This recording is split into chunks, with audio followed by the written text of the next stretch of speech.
Hello, everyone. Today we are going to be talking about the case of Lanell Barsock.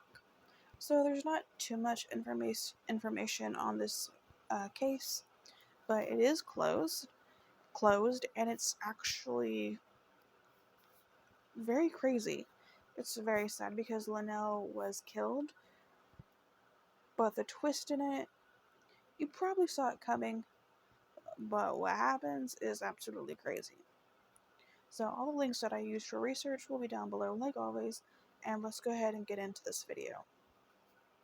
So Lanell was a resident of Palmdale, California, and was popular in her community. She was described as kind-hearted and generous, who never failed to help anyone in need. She was a vocational nurse at 29 years old, and she had a pretty well-off life. So on June 16th, 2010, the sheriff's office was having a normal day when a woman named Lorene Austin would burst through the door, and Lorene was Lanell's friend. She was described as a friendly person, but could get quite possessive of the people she loved. When she came into the sheriff's office, she said that she had discovered Lanell murdered in her home. And when she says in her home, she means Lanell was murdered in Lanell's home. When I was reading through different articles, they didn't quite differentiate until later, and I was like, Lanell was murdered in Lorene's home, and she discovered her in her home. But then it made more sense when I realized that Lanell was in Lanell's home. So I just wanted to put that out there because I know it's probably a little bit confusing. She said that she was supposed to help Lanell with her hair, but after finding her in a serious altercation with her boyfriend, Lewis, she would leave. When she would return, she said that she found Lanell lying in blood in the garage, and when she entered the house, she came face to face with Lewis. She assumed that he was the killer, and she rushed for help. Now, I just want to say a few things here. You're, really good friends with Lanell. You see her having this very serious altercation with her boyfriend. You don't step in. You don't call police. You don't get help to stop the fight. You just leave and let it happen. That's kind of weird. I understand maybe you don't want to, get in the way, but, if this is a serious altercation, you should probably help your friend out. I don't know. The pinning it on Lewis is just too easy. I don't know. When she said that, I started to get an idea. And you probably are too. So she said that she rushed for help after coming face to face with him. And if he's the killer, I'm confused as to why he didn't, stop her from leaving too. I don't know. That's kind of weird, but hey. It's her story, and she was sticking to it. So police accompanied her back to Lanell's home, and they did find Lanell lying in a puddle of blood in the garage. And there was also a plastic bag around her face. They declared her dead and believed that she died from blunt force trauma. However, an autopsy refuted that theory and determined that a single close-range gunshot wound to the back of the head is what killed her. So, right from the beginning, Lorene maintained that Lewis was the killer.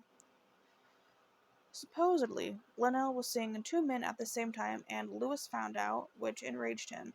However, Lewis would be ruled out by a surveillance video that put him elsewhere at the time of the murder.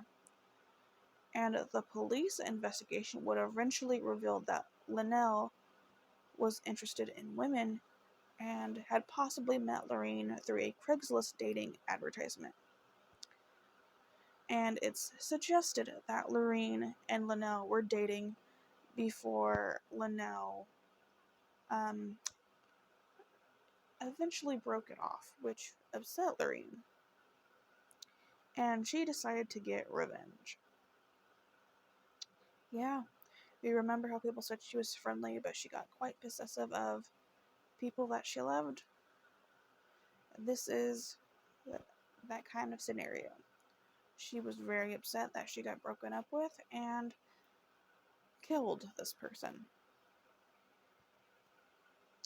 So, at the crime scene, police found a pair of gloves with Lorene's DNA on them, which convinced him that she was in on it, and they got a warrant for her arrest. But guess what? Lorene actually fled to Belize before she could be arrested, and her whereabouts were unknown for actually a pretty long time. Eventually, police would find out where she was from a TV show which placed her in Belize. Yeah. And so they would go and they would arrest her and extradite her back. In court, she pled not guilty, but she was convicted of first-degree murder. She was sentenced to life in prison with a minimum of 50 years before parole in 2015.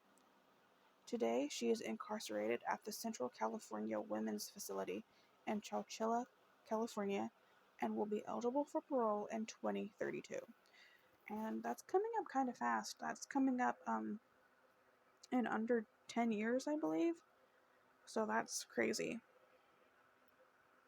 I was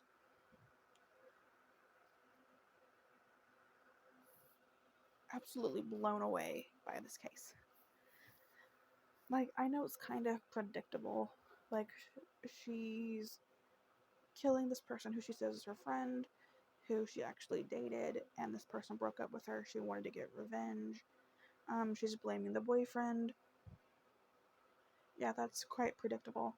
I did not expect her to flee the country to Belize, and I did not expect the police to find where she was because of a TV show. And I don't know if it was like some sort of crime show or something like that. It didn't really specify. I just know that they found her because of a TV show. And the fact that they found her that way is like wild to me. I don't know. I was not expecting that part. I was expecting them to just, yeah, it's her. Maybe they found more evidence. Maybe something else about like their relationship that was upsetting her, something like that, and then she got locked away. I was not actually expecting that part where she fled. I thought that was crazy to me. Her sentence confused me a little bit. Sentenced to life in prison with a minimum of 50 years before parole. So, because she's 2010 to 2032 is not 50 years. So I'm probably just not understanding the sentence correctly. Is it like 50 years before she can get paroled? Or is it like 50 years to life, but she has the possibility of parole? You know what I'm saying? I'm kind of confused on that. But apparently that's her sentence is life in prison with a minimum of 50 years before parole. And she was convicted of that in 2015. And she is going to be eligible for parole in 2032. So maybe you guys can explain that to me down below. That's a little weird to me. But what do you guys think about this case? I am so sad that this happened to Lanell. She seems like such a lovely person. Just the photos of her, she seems so happy. And, she was obviously well liked in her community. She was doing great things with her life. And then Lorene wanted to be a jerk and petty and kill this person. It's gross. It's crazy to me how it actually, that twist, I was not expecting it. But if Lanell's family and friends see this, I am very sorry about what happened to Lanell. She definitely deserved to be able to live her life. She was only 29. She had a really good career. She seemed like she had a good head on her shoulders, and then somebody took that from her because of petty jealousy, anger, a breakup. Like, it's really just sad that happened. And I hope that Lorene does not get paroled. I hope that she has to do a lot longer, honestly. So, what do you guys think down below? Thank you so much for listening to Lanell's story, and I will see you guys in the next video. Bye, guys.